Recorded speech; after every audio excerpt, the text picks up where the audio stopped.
സഹൃദയരെ, കലാസ്നേഹികളെ, ഇറങ്ങിപ്പോടും. ഇപ്പടി ചവിട്ടരുത് തന്നെ, ഞാൻ പറഞ്ഞിട്ടില്ലേ. मैं बोलूंगा तो हमारा देश में വടക്കേ ഇന്ത്യ ഭാഗത്തുള്ള एक भाई सुबह में കുറച്ച് ഗോമൂത്രം, ചാണകം, ഗുട്കയും പാൻ മസാലയും സമ്മിശ്രിതം ചേർത്ത് അടിച്ച് പുഴുത്തിരുന്ന് കിക്കായി എഴുതിയ കഥയാണ് ഈ പരമസുന്ദരി. इस फिल्म का തുടക്കം തന്നെ കിतना വിരോധാഭാസം है. നോക്കൂ, വുഡ്ലാൻഡിന്റെ ഷൂസും മുണ്ടുമുടുത്ത് ഓടി വരുന്ന നായകന്റെ പുറകെ കുറെ മല്ലന്മാര് വരികയാണ്. അക്കൂട്ടത്തിൽ ഞാൻ നോക്കിയപ്പോ തേണ്ട വെളിച്ചപ്പാട് ചെയ്ത് ഓടുന്നു. ഇടെ നാട്ടുകാരെ ഇവനെയൊക്കെ ഓടിക്കുമ്പോഴത്തേക്ക് വെളിച്ചപ്പാട് എന്തിനിടെ. കഥാപശ്ചാത്തലം ആലപ്പുഴ ആയതുകൊണ്ട് പാടവരമ്പൊക്കെ ഓക്കെയാണ്. എടുത്ത് ചാടിയിടാ നീ. ആലപ്പുഴ കായലിൽ വീണ ഇനി കടവന്തര പാലത്തിനടി നോക്കിയാൽ മതി നിന്നെ. നമ്മുടെ നായകൻ വളരെ അധികം ജീവിതം കഷ്ടപ്പെട്ട് ജീവിക്കുന്ന ഒരു ജീവിയാണ്. രാവിലെ എണീക്കണം, സിക്സ് പാക്ക് ഇങ്ങനെ മെയിൻറ്റെയിൻ ചെയ്യണം, നല്ല ഉടുപ്പിടണം, വാച്ച് കെട്ടണം, ലക്ഷറി കണ്ണാടി വെക്കണം, പപ്പയുടെ പൈസയൊക്കെ ആവശ്യത്തിന് ചെലവഴിക്കണം. പക്ഷെ എനിക്ക് ബിസിനസ്സിനൊക്കെ ഭയങ്കര താല്പര്യമാണ്. അപ്പൊക്കെ മോനെ കൊണ്ട് പണിയെടുപ്പിക്കുന്നത് അത്ര ഇഷ്ടമല്ല. ഇങ്ങനെയുള്ളവരെയൊക്കെ നമ്മൾ വിളിക്കുന്ന ഒരു പേരുണ്ട്, നെപ്പോ. എടാ ഒരു ഹിപ്പ് വേണമെങ്കിൽ വെള്ളത്തിൽ കിടന്നതെന്ന് തുമ്മിക്കെങ്കിലും ചെയ്യടാ. അത് കണ്ട ആൾക്കാർക്ക് ഒരു സന്തോഷമെങ്കിലും ഉണ്ട്. അങ്ങനെയെങ്കിലും അവന്മാരൊന്നും അനങ്ങുമല്ല. നീയൊക്കെ എന്തടാ ചെയ്യണം നെപ്പോകളെ. ഇത് തന്തയുടെയും തള്ളരെയും പേര് വഴി സിനിമയിലേക്ക് വന്ന എല്ലാ നെപ്പുകൾക്കും എന്റെ വക ഒരു ഇവൻ നെപ്പോ ആണെന്ന് അറിയാവുന്നവരോട് തന്ത പറഞ്ഞ് നീ പണിയൊന്നും എടുക്കണ്ട, ആകെ പറ്റിയ പണി ഞാൻ പറഞ്ഞുതരാന്ന് പറയും. അത് തന്നെ എവിടെയെങ്കിലും പോയി അലമാരയായിട്ടങ്ങ് ഇരുന്ന് അവിടെ ഇരുന്ന് പ്രോട്ടീൻ ഷേക്ക് അങ്ങോട്ട് കൂട്ടും. പിന്നെ പ്രോട്ടീൻ ഷേക്ക് ഉണ്ടാക്കി തന്നെ സെർവന്റ് ഉള്ളതുകൊണ്ട് കുഴപ്പമില്ല. ഇങ്ങനെ ഹൈ ലക്ഷറി ലൈഫിൽ പൊയ്ക്കൊണ്ടിരിക്കുന്ന നമ്മുടെ നായക പെട്ടെന്ന് ദിവസം കേരളത്തിൽ വരാൻ തീരുമാനിക്കുകയാണ്. സൈഡിലൊരു പാജിയേ പല്ലേ പല്ലേ തലയിൽ എന്തൊരു കെട്ടി ചക്ക പഴിപ്പിക്കാൻ വെച്ചേക്കണം. നോ വേണ്ട, വി വോണ്ട് ഡിസ്റെസ്പെക്ട്. നമ്മൾ മലയാളികൾ അല്ലെങ്കിലും നിങ്ങളെന്ന് കളയക്കാറില്ല. We don't have South India or North India here. We only have Indians. Yes, we do have difference, but we are not negligent. And also we respect Uddhav Singh, Yuvraj Singh, Sikandar Singh, Mallu Singh, Bhagat Singh and also Honey Singh. So നിങ്ങളെ പോലെ പുത്തിയില്ലാത്ത കളിയാക്കലും നമ്മൾ ഇവിടെ ചെയ്യൂല കേട്ടാ. ബിക്കോസ് നായകനും കൂട്ടുകാരനും കൂടി ആദ്യമായി കേരളത്തിൽ കാലെടുത്ത് കുത്തുമ്പോഴേ ഫോർച്യൂണർ 4x4 ടാക്സി പെർമിറ്റ് എടുത്ത് ടാക്സി ആയിട്ട് ഓടിക്കുന്ന റിച്ച് ആയിട്ടുള്ള ഡ്രൈവർ കള്ളും കുടിച്ച് വണ്ടി ഓടിച്ച് കൊണ്ടുപോയി ഇടിച്ച് കയറ്റുകയാണ്. ഈ വിടക്കന്മാരുടെ വിചാരം ഇവിടെയുള്ള മലയാളികൾ രാവിലെ തന്നെ എണീച്ച് വെളിക്കിരിക്കുമ്പോൾ മല നോക്കുമ്പോ ഏതിലൊരു പനയോ തെങ്ങോ കൊണ്ട് അപ്പൊ തന്നെ അതിൽ കയറി കള്ള് എത്തി കള്ള് കുടിക്കണമെന്നാണ്. ഇനി ഞാൻ ഒരു സത്യം പറയട്ടെ, നമ്മള് മലയാളികൾക്ക് നിങ്ങൾ നോർത്ത് ഇന്ത്യൻസ് എന്ന് വെച്ച് കഴിഞ്ഞാൽ ഇവിടെ സിഗ്നലിന്റെ മുന്നിൽ തെണ്ടാൻ നിൽക്കണ ഒരു വീടിന്റെ അടുക്കള വശത്തൂടെ വന്നിട്ട് കലവും ചട്ടി അടിച്ചോണ്ട് പോണ ഒട്ടത്തികളാണ്. അങ്ങനെ ഒരു പ്രതിഭാസം നിങ്ങളെ നാട്ടിൽ ഇല്ലല്ലോ. ഇനിയിപ്പോ ഉണ്ടെങ്കിലും അത് പറഞ്ഞാൽ നിങ്ങൾ അംഗീകരിക്കുകയില്ലല്ലോ. അപ്പൊ പിന്നെ നിങ്ങൾ ഈ കാണിച്ചത് ശുദ്ധ ഉത്തരവല്ലേ? ഏടാ ഇവിടുത്തെ കുടിയന്മാരൊക്കെ നല്ല സ്വയം സാധനം ഒന്ന് വാങ്ങിച്ചു അടിക്കണം. കള്ള് ഷാപ്പിലൊക്കെ കള്ളു കുടിക്കുക ഇപ്പൊ ഫുഡ് ബ്ലോഗേഴ്സ് മാത്രമേ പോകൂ. മാരൊക്കെ എവിടെ നട. എന്നിട്ടോ വണ്ടി ബ്രേക്ക് ഡൗൺ ആയപ്പോഴത്തേക്കുമേ വേറൊരു വണ്ടിയും കിട്ടാതെ മണിക്കൂറുകളോളം രണ്ടുപേരും കൂടി ഇങ്ങനെ റോട്ടിൽ ഇങ്ങനെ നിൽക്കുകയാണ്. എന്നാ നിന്നെയൊക്കെ ആ ഡ്രൈവർ പറ്റിച്ച്. മൊണ്ണകളെ ഇവിടെ നാഷണൽ ഹൈവേയുടെ പണി നടക്കുകയാണ്. നിന്നെയൊക്കെ ഇതുവരെ ഉദ്ഘാടനം കഴിയാത്ത ഏതോ പാലത്തിന്റെ മുകളിലാണ് കൊണ്ട് നിർത്തിയെന്ന് തോന്നുന്നു. അല്ല, അത് ആലപ്പുഴ 5 മിനിറ്റ് ബസ്സുള്ള സ്ഥലത്ത് നിനക്കൊക്കെ വണ്ടി ഇട്ടില്ലെന്ന് പറഞ്ഞാൽ സൊമാലിയയിലെ ഏതാ കേരളം ഉണ്ടാ? നമ്മുടെ ഇന്ത്യയിലെ കേരളം ഇങ്ങനെ അല്ല. സൊമാലിയ എന്തിനാ പറയണ? സൊമാലി ചെന്ന നല്ല ശുദ്ധവായു ശ്വസിക്കുക. അതിപ്പോ ഡൽഹിയിലൊക്കെ ചെന്നാ ഉണ്ടല്ലോ, യോ ചുമക്കുമ്പോ വായിന്ന് മണ്ണ് വരും. അങ്ങനെ കാലങ്ങളുടെ കാത്തിരിപ്പിന് ശേഷം അവർക്ക് ഒരു KSRTC ബസ് കിട്ടുകയാണ്. അതിനകത്താണെങ്കിൽ വംശനാശം വന്ന കുറെ മനുഷ്യരുടെ ചാക്കരയാട്ടം. ബസ്സിനകത്തെ ഞെരിക്കും കാരണം അവന്റെ ആരും ജീൻ വരെ ഇറങ്ങിപ്പോയെന്ന്. അത് കഴിഞ്ഞിട്ട് പോകുമ്പോൾ അവരതും തീരുന്നുണ്ടോ? കേരളത്തിൽ വന്നിറങ്ങിയത് മെയിൻ നെറ്റ്വർക്ക് ഒക്കെ പോയത് ഫോണില്ല. അതേ ഇവിടെ നെറ്റ്വർക്കും ഇല്ല, അവിടെ ശൗചാലയവും ഇല്ല. ഇനി ഇവന്മാർ തേക്കപ്പെട്ട സുന്ദരി ദാമോദരൻ പിള്ളിയുടെ ഹോം സ്റ്റേ ചോദിച്ചാണ് വരുന്നത് കേട്ടോ. അവിടെയാണ് ഇവന്മാർ തങ്ങാൻ തീരുമാനിക്കുന്നത്. വഴി ചോദിച്ചതും നാട്ടുകാരൊക്കെ അവന്മാരോട് പറയുകയാണ്, എന്ന് വെച്ചാൽ സുന്ദരിയുടെ അടുത്ത് ജ്യാദാ വെള്ളത്തിലെടുക്കരുതെന്ന്. ഇതില് ലങ്ങേരല്ലേ? ഞാൻ ഇങ്ങനെ പേര് മറന്നുപോയല്ല. ഈ പുള്ളിക്കെന്ന് പറഞ്ഞാൽ ഈ പുള്ളിക്ക് വഴി പറഞ്ഞു കൊടുക്കാൻ അറിഞ്ഞൂടാ. ഇംഗ്ലീഷിൽ വഴി പറഞ്ഞു കൊടുക്കണമല്ലോ. തീരെയും ഇംഗ്ലീഷ് സംസാരിക്കാത്ത ഇല്ലിറ്ററേറ്റ് ഫെലോസ് ആണല്ലോ നമ്മുടെ കേരളത്തിലുള്ളത്.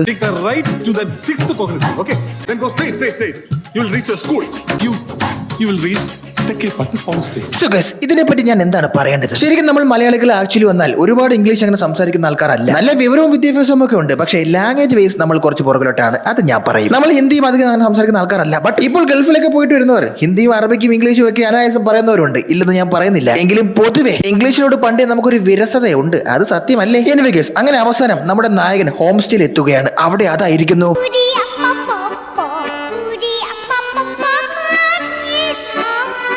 ഒരു ചൈനീസ് ഭരതനാട്യം ഫ്യൂഷനാണ് ഗൈസ് അവിടെ നടന്നുകൊണ്ടിരിക്കുന്നത്. എടാ മൈത്താണ്ടികളെ, ഭരതനാട്യത്തിൽ എവിടെയാടാ വീശറി? ഭരതനാട്യം കളിച്ച് ചൂടെടുക്കുമ്പോൾ എടുത്തു വെച്ച് വീശാനാ. നിന്നെയൊക്കെ കൊണ്ട് കൊറോണ വരുമ്പോ പാത്രം കൊട്ടാനേ അറിയാം. ഒരു കാര്യം പഠിച്ചിട്ട് കൃത്യമായിട്ട് ചെയ്യരുത്. അതും പൊറഞ്ഞിട്ട് സ്വന്തമായി ഇറക്കുന്ന സിനിമകളോ ഇങ്ങനെ. ഇവിടെ ഇറങ്ങുന്ന നല്ല പടങ്ങളെല്ലാം കൂടി അടിച്ചു മാറ്റി അവിടെ കൊണ്ട് റീമേക്ക് ചെയ്തിട്ട് അതിനെ നശിപ്പിച്ചു വെക്കും. നമ്മളായിട്ട് ഒന്നും പറയണില്ല, നമ്മൾ പാവങ്ങളാണ്, അതുകൊണ്ടാണ്.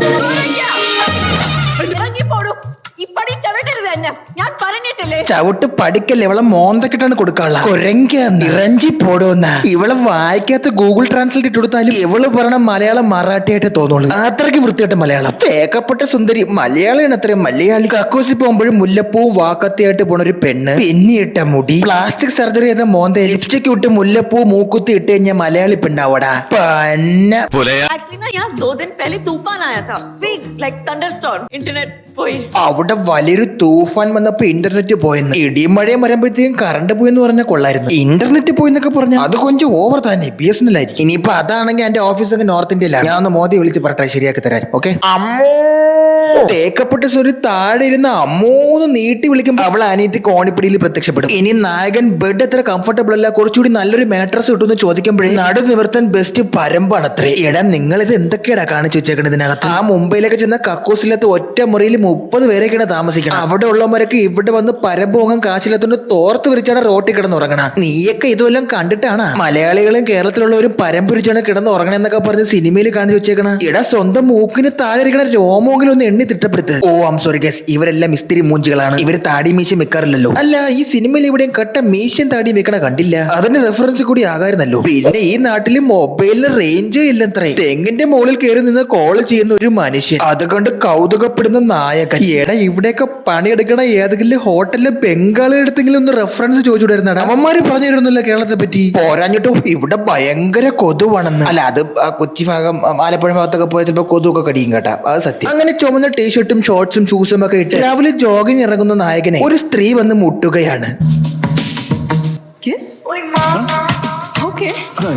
അയ്യോ അവൾ അവന്റെ മസിലൊക്കെ തൊട്ട് നോക്കി ഉമ്മ വേണോ ഇന്ന് എടുത്തോ, എന്നെ വേണോ ഇന്ന് എടുത്തോ. ഇടന്നങ്ങ് കുഴയാണ്. ഇവള് നിംഫോ വേണ്ടാ. എടാ ഇതൊക്കെ എന്തോന്ന് എഴുത്തടേ ഇത്. ഇവിടുത്തെ പെണ്ണുങ്ങളെ നോർത്ത് ഇന്ത്യൻസിനെ കണ്ടങ്ങ് ഒട്ടാൻ നടക്കണെന്നാണ്. എടാ പഴവുണ്ണി, ഞാൻ വീണ്ടും പറയണേ, നോർത്ത് ഇന്ത്യൻസ് എന്ന് പറഞ്ഞാൽ നമുക്ക് ഇവിടെ ബംഗാളികളാണ്. സത്യമായിട്ടും അതിനപ്പുറത്തേക്ക് വേറെ ഒന്നും ഇല്ലേ മച്ചു. ആരോ നിങ്ങളെ പറഞ്ഞ് പറ്റിച്ചിരിക്കുകയാണ്. എനിക്ക് അറിയാന്നുള്ളതുകൊണ്ട് പറയണം, മലയാളി പെണ്ണുങ്ങൾ എന്ന് പറഞ്ഞാൽ ഭയങ്കര അഹങ്കാരികളാണ്. നിന്നെയൊക്കെ അവളുമാര് കുടിച്ച വെള്ളത്തിൽ പോലും വിശ്വസിക്കൂല. പിന്നെ ഒട്ടാൻ പോയിട്ട് ഒരു ഒപ്പ് പോലും ഇട്ടിരുന്നല്ലോ നിന്നെയൊക്കെ വിശ്വസിച്ച അവളുമാര്. പെട്ടെന്നതാ അവിടെ വായു ഭഗവാൻ പ്രത്യക്ഷപ്പെടുകയാണ്. പുള്ളി ബുള്ളറ്റിലാണ് വരുന്നത്. ബുള്ളറ്റിന്റെ ടയറിലും കാറ്റ്, അണ്ണന്റെ ദേഹമാസകലവും കാറ്റ്. എങ്ങനെയുണ്ട്?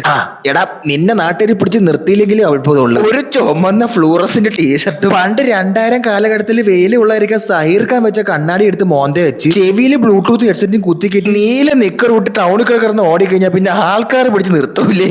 എവനെ വല്ല കാളയും കുത്തുന്ന ഭാഗ്യം. അതൊരു പവിത്രമായ ടൗൺ ആണ് അത്രേ. അതുകൊണ്ട് പണിക്കർ സാർ അപ്പൊ തന്നെ MCRന്റെ ഒരു ഡബിൾ മുണ്ട് വാച്ച് ഇവനെ അങ്ങ് ഉടുപ്പിക്കും റോട്ടി വെച്ച്. എന്നിട്ട് അവിടെ ഉള്ള എയർ മൊത്തം ഒറ്റ ശ്വാസത്തിൽ വലിച്ചേറ്റിട്ട് ഊതി വിട്ടിട്ട് അങ്ങ് പോകും. ആണ്ട് ഇത് മറ്റേ ആരാധികേ ആ കൊച്ചല്ലേ ഇത്. ഇതിനകത്ത് ഗസ്റ്റുകൾ വന്നിരിക്കും അല്ലേ? ഇനി നിങ്ങൾ ഈ സീൻ ഒന്ന് കണ്ടു നോക്കേ. നിന്നെ തൊട്ടേനി തൊട്ടു കണ്ടിൽ വെച്ച് കൂടെ പോണേ നീ തൊട്ടയാളുടെ കോക്കോ. ഞാൻ പിന്നെ പറയില്ല, പറഞ്ഞ കൂടി പോകും. കൊച്ചേഞ്ഞേ എന്റെ അമ്മൂമ്മയുടെ. കേരള മലയാളം മോഹൻലാൽ, തമിഴ്നാടു തമിഴ് രജനികാന്ത്. വെയിറ്റ് അവിടെ വെയിറ്റ്, അതെന്തോന്നാ ആദ്യം കാണിച്ചത്? കേരള മലയാളം മോഹൻലാൽ. എടേ മോഹൻലാൽ ഏതോ പള്ളിയില് മുക്രിയാണെന്നാണ് ഇവര് വിചാരം തോന്നുന്നത്. കണ്ടില്ലേ മോഹൻലാൽ എന്ന് പറയുമ്പോ കൈ മുകളിലോട്ട് വെച്ച് തുവാ ചെയ്ത് പടച്ചോനെ പ്രാർത്ഥിക്കണം.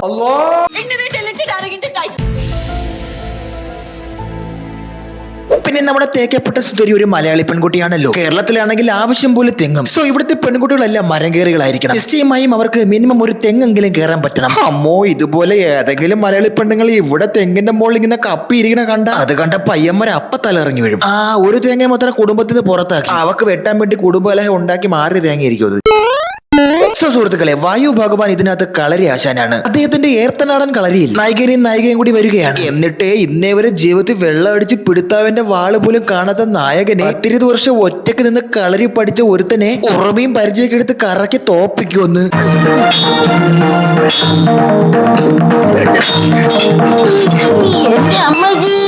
ചുമ്മാ ഏറെ വലിച്ചു വിടാൻ മാത്രം പഠിപ്പിച്ചാൽ പോരാ പിള്ളേരെ. കൊല്ലപ്പോഴൊക്കെ വാളെടുത്തിട്ട് കറക്കെങ്കിലും കറക്കാൻ പറയണം. ഇനി അതിനിടയിൽ ഉറുമെടുത്ത് കറക്കി ദേഹത്ത് മുറിവ് വീഴുന്ന നായകൻ തല ഇറങ്ങി വീഴുമേ. അപ്പൊ അങ്ങ് ആലപ്പുഴയിൽ നിന്ന് ആതിരപ്പള്ളിക്ക് പോയിട്ട് കമ്മ്യൂണിസ്റ്റ് പച്ച വരച്ച് വെച്ചു കൊടുക്കും. അല്ലാതെ കമ്മ്യൂണിസ്റ്റ് പച്ച ചീരയാടേ, ചീരയായിരിക്കും അല്ലേ? പിന്നെ കേരളത്തിൽ വന്ന സ്ഥിതിക്ക് എന്തായാലും ആനയെ കാണിക്കണമല്ലോ. ഇവിടുന്ന് ഒരു മുടി ബോബ് ചെയ്ത് ആനയെ പിടിച്ചോണ്ട് വന്നിട്ട് അതിന് കൊടുക്കും ഈ സിനിമയിൽ 2 ഷോട്ട്. ആന ഇങ്ങനെ അല്ലല്ലോ വിളിക്കുന്ന. എനിവേ, പിന്നെ കുട്ടനാടൻ ഫുഡ് ഇച്ചിരി എരിവുള്ള സാധനമാണെന്ന് അവന്മാർ ഇതിനകത്ത് കാണിച്ചിട്ടുണ്ട്. അത് മാത്രമാണ് കുറച്ചെങ്കിലും ആക്യുറേറ്റ്. അവളെ തലയിൽ എന്താ മുല്ലപ്പൂ ഇങ്ങനെ? മുല്ലപ്പൂ വയറിളകി തെറിച്ച ഒരു വെറൈറ്റിക്ക് തലയിൽ കുറച്ച് ഉഴുന്നുകൂടെ കൊരുത്ത് വെച്ചുകൂടി. ഇഷ്ടം പോലെ ഉഴുന്നുകൂടെ ഇവിടെ കിട്ടുമേ. ഒരു പാതിരാത്രി അവരങ്ങനെ ഒരു ചർച്ചിനകത്ത് പോകുകയാണ്. അല്ല, ഇത് ഏത് പാതിരാത്രി ചർച്ച് തുറന്നു വെച്ചേക്കണ അവന്മാർക്ക് കയറി പോകാനായിട്ട്? എപ്പോഴേ താഴിട്ട് പൂട്ടി കാണും. പാതിരാത്രിയെ ചർച്ചിനകത്ത് കയറിയിട്ട് രണ്ടും കൂടെ കിടന്ന് ഡാൻസ് കളിക്കണ്. അതും പോരഞ്ഞിട്ട് അതിനകത്ത് വെച്ച് കുൽസിക്കാൻ നോക്കണ്. എന്തിനാ ഇത്? എടാ, അവിടെ കുരിശിരിക്കണ യേശുവിന്റെ കണ്ണീന്ന് വെള്ളം വന്ന് കാണും. പിന്നല്ലാതെ രണ്ട് പറയേണ്ട ഇതൊക്കെ കാണിച്ചു കഴിഞ്ഞാ മുണ്ടൊക്കെ എടുത്ത് മൂക്കുപ്പൊടിയൊക്കെ വലിച്ച് അവരുടെ പ്രണയം അങ്ങനെ നടന്നുകൊണ്ടിരിക്കുമ്പോഴാണ് നമ്മുടെ നായകൻ ഒരു തെറ്റിദ്ധാരണ മനസ്സിലാകുന്നത്. നായികയ്ക്ക് ഓൾറെഡി ഒരു കസിൻ പയ്യനെ വിട്ട് കല്യാണം ഉറപ്പിച്ചതാണ്. അത് ഇവിടെ വെച്ചങ്ങ് നിശ്ചയിക്കുകയും ചെയ്തു.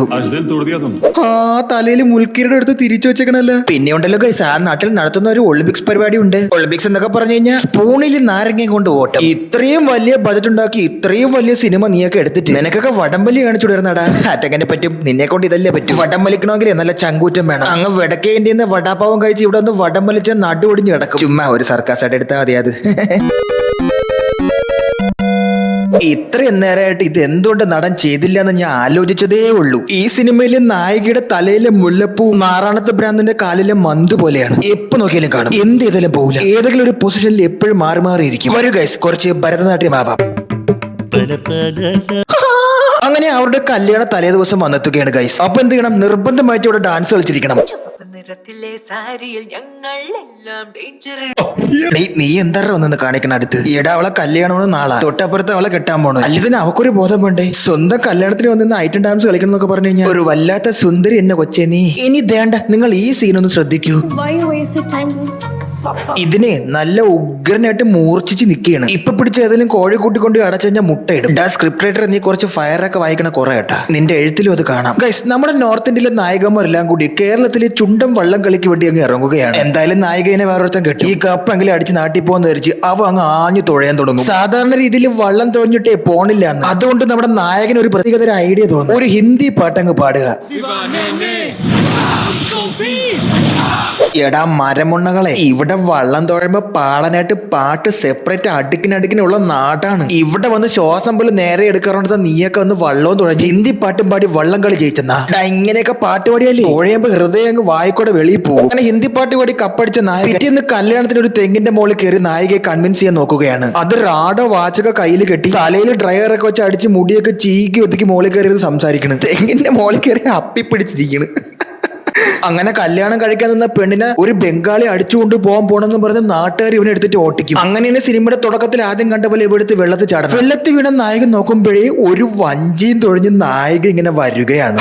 എത്ര മനോഹരമായ ഷോട്ട്. എന്നിട്ട് നായകനെ വെള്ളത്തിൽ നിന്ന് വഞ്ചിയിലോട്ട് വലിച്ചേറ്റി അതോടുകൂടി പടം ശുഭം. പിന്നെ ഇവളെ കെട്ടായിരുന്നവനില്ലേ, അവനെ പറ്റി എന്തിനു പറഞ്ഞാൽ മൊണ്ണെ പറ്റി അവൻ പറയും നീ എടുത്തോന്ന്, എനിക്ക് വേണ്ടെന്ന്. അവ അത്രയ്ക്കൊരു നല്ലവനാണ്. അത് മാത്രം അത് എന്റെ എഴുതി കാണിച്ചിട്ട് അവന്മാർക്ക് മതിയാകത്തോണ്ട് ജാൻവി കപൂറിനെ എന്തായാലും കൊണ്ടുവന്നു. ഒപ്പം മാക്സിമം അങ്കലാവണ്യം അങ്ങ് പ്രദർശിപ്പിച്ച് കളയാന്ന് വെച്ചിട്ട് അവസാനം ഒരു ഐറ്റം ഡാൻസ് കൂടെ, അതും മഴയത്ത്. ബോളിവുഡ് ഇൻഡസ്ട്രി പൂരാ ബർബാദ് ഹോ ഗയാ. ചലോ ബസ് ആജ് കെ ലിയേ ഇത്നാ. ഇനി മേല ഇമാതിരി ആവറാതോട്ട് ഈ നാട്ടിൽ എവിടെയെങ്കിലും കണ്ടാൽ നിന്നെയൊക്കെ മട്ടലൊട്ടി അടിക്കും. സംജാ സാല. അപ്പൊ ശരി ഗൈസ്, നമുക്ക് ഇന്നത്തേക്ക് ഇത് മതി. നമ്മൾ ഇനിയും കാണും. താങ്ക്സ്. Love you.